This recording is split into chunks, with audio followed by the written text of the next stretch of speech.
आजकल माता पिता के सामने बड़ी भारी समस्या ये खड़ी है कि लड़के पढ़ने लिखने और सेटल होने के चक्कर में एज ज्यादा हो रही है और संबंध नहीं हो पा रहे हैं। और एज ज्यादा होने के बाद बच्चे फिर कहीं ना कहीं इधर उधर सेटल हो जाते हैं, जिस कारण से माता पिता कहीं संबंध की बातचीत करते हैं तो विरोध करते हैं और अपनी बात दिल की नहीं बताते हैं कि हमारी कहीं सेटलमेंट है और हम कुछ और विचार कर रहे हैं, कुछ वैसा कि हम वहां करेंगे।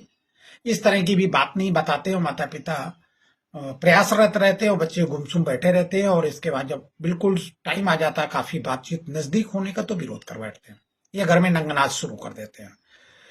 देखिए, ध्यान रखें, गार्जियन की ड्यूटी है विवाह करना और समाज कहता है विवाह करना, और बच्चे करते नहीं है, समय पर मना कर देते हैं। बच्चों की आयु ज्यादा हो जाती है, बात को लड़के या लड़की नहीं मिलती है। आदि समस्याओं का सामना का दोष माता पिता पर मढ़ दिया जाता है।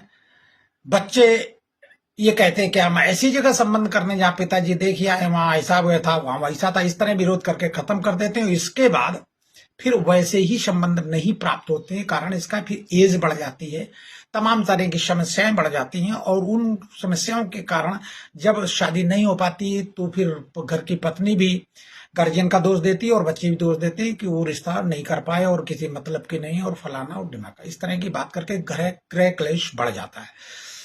देखिए, विवाह के टाइम बच्चों का उपद्रव करने का मूल कारण है कि या तो कहीं ये सेटल है, उनको तृप्ति हो रही है, उनको अभी जरूरत नहीं, वो अभी सोच रहे हैं अभी हम बच्चे हैं।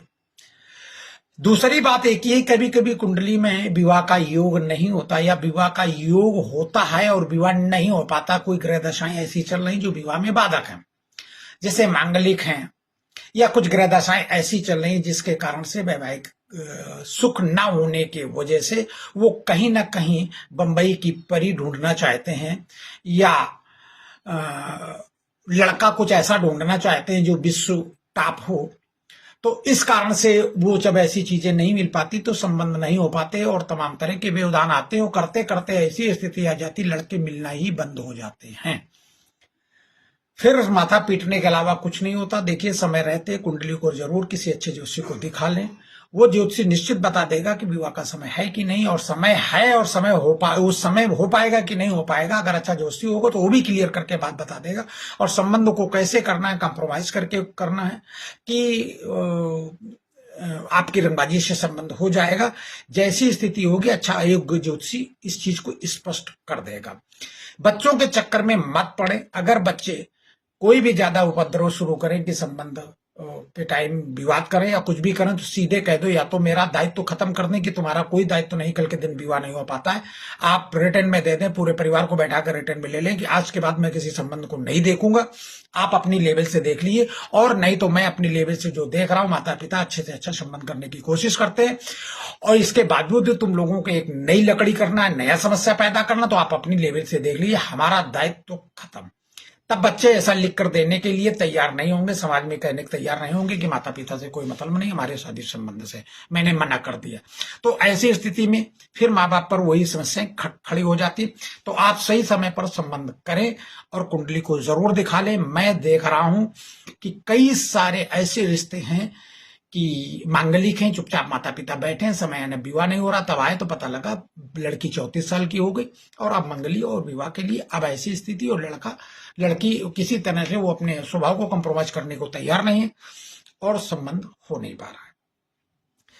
क्योंकि बच्चे जब सयाने हो जाते हैं तो उनके भाव विचार और मन होता है और तमाम सारे कानून ऐसे हैं कि महिला सशक्तिकरण, इस तरह के तमाम विचार है मस्तिष्क में पूरी तरह बैठ जाते हैं और वो 2 मिनट में रिश्तों को खत्म करने की सामर्थ्य भी रखते हैं। तो बेहतर है मान सम्मान को बचाते हुए पहले कुंडली को कहीं कहीं सेटल करा ले, दिखा ले, उस परिस्थिति के हिसाब से बच्चों को बता दें कि तुम्हारी कुंडली में ये प्रॉब्लम है कि संबंध होगा, चलने में दिक्कत है, हम लोग इंटरफेयर नहीं करेंगे, आपको चलाना पड़ेगा, कल के दिन हमसे न कहना, तुम्हारा भाग्य, तेरी कुंडली है, तू अपना भाग्य लेकर आया, उसमें हम क्या कर सकते हैं, कंप्रोमाइज करके चलाओगे तो जिंदगी चल जाएगी। ऐसा कुछ नहीं कुंडली खराब है हम रिश्ते नहीं चला पाएंगे, हाँ ना समझिए से जरूर रिश्ते खराब हो जाते हैं। जब किसी की उपमा करेंगे या किसी के बारे में देखेंगे तो रिश्ते चलने में दिक्कत आएगी।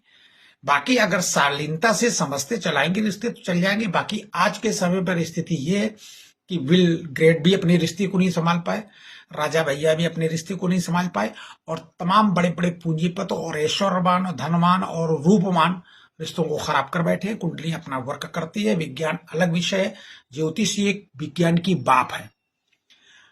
तो बच्चों के चक्कर में आप कतई गुमराह ना हो, समय रहते विवाह जरूर करें और उसकी पूर्व जागरूकता रखें। निश्चित तौर पर रिश्ते होंगे और सफल होंगे। बाबा शिव को याद करें और आनंदित रहें। हमारे बुजुर्ग भी यही करते चले आए कि संबंध कर दिया, जहां एक दो चुन्नू मुन्नू हो गए तो अपने आप फिर रिश्ता कहीं ना कहीं बच्चों का मुंह देके, कहीं कुछ देख के, कहीं कुछ देख के रिश्ते किसी तरह से चल जाते हैं। अब 35 साल में विवाह करोगे, चुन्नू मुन्नू तक का नौबत नहीं आती है। पहले ही दिन से विचार बिगड़ जाते हैं। और कभी कभी ये भी देखा कि कुंडली अगर खराब है और रिश्ते तय होने के बाद आपस में वार्ता शुरू हो गई लड़के और लड़की में और रिश्ते टूट गए, तो जब कुंडली खराब हो तो आपस में बातचीत करने का मौका न दिया जाए, तुरंत उनको संबंधों में परिवर्तित कर दिया जाए तो ज्यादा ठीक रहेगा। बाबा शिव को याद करें और आनंदित रहें। बाबा शिव।